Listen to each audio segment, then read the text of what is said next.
欢迎收看我的日常 vlog。 Yo'lchim aytgan etizib ketgandi. O'sqa toz choyni yaxshimiyan. Shu olayda aytgan tomoq etib soat 11 midi. Etiz tomoq elib mangdiq. Mana hamsa bir tajriba qilan aymay biz yetib oxirgacha ko'ranglar. Yo'lishim shu ko'pincha etizda ishlaymiz. Mana shuning uchun men bugun qarsam havomi shunda bek sovuqga aytgan choyni yozilsa, yaxshi chamaylam chiketganda shu aytgan qop bilan bularga tamom qilgandim. Shuning bilan mashina bilan ham ochiq beradi, bek ochiqdiman. Bajiga chiqdim. Mana bular bilan mishiyat chiqqan tomoqlarni bir taraf qavatdiq. Balam shu etizga shunchalik amroqda men chiqmadi. Buni ochiq bo'ldik. Mavshu ochiq xumasi tutib ketadigan qizlar, o'g'illar bo'lsin, mavni yesanglar bo'lkajmi? Mav shunchalik ishonchlik bo'lgan to'g'rining oq go'shi va mayda go'shi.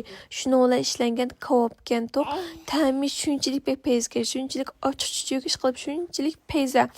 Ochiq narsa yeganlar kelgan vaqtlarda, shu sirtlarga, dalalar, u yerga sayatlar bergan vaqtlarda avvasanglar ish qilib bir xumaldiranlar shunchalik basidiki, anaki ballaringlar bersanglarmi, shunchalik ziyansiz. 29 moğa 4 bulaq kelo ser qarığı esib qo'yman.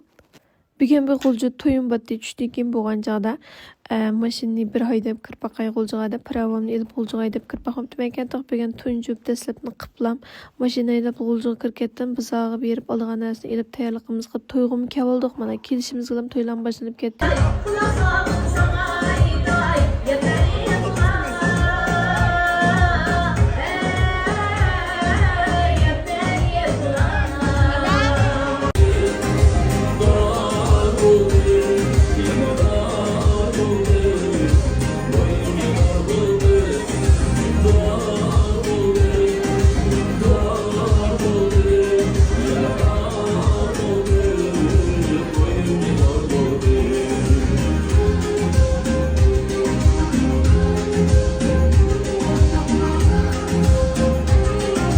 Shuna qilib o'zimning yaqin do'sti bilan, singlim bilan to'ylarni shunchalik xo'shal-xo'ramliq, shunchalik erkin azodlik ichida o'ynab tugatib, bugun bir kunimiz shunchalik ko'ngilli holatda o'tdi. To'ylarimiz shunchalik qiziq berdi.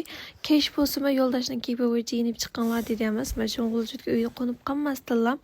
Chag'istayga yurtimizga safar qildik.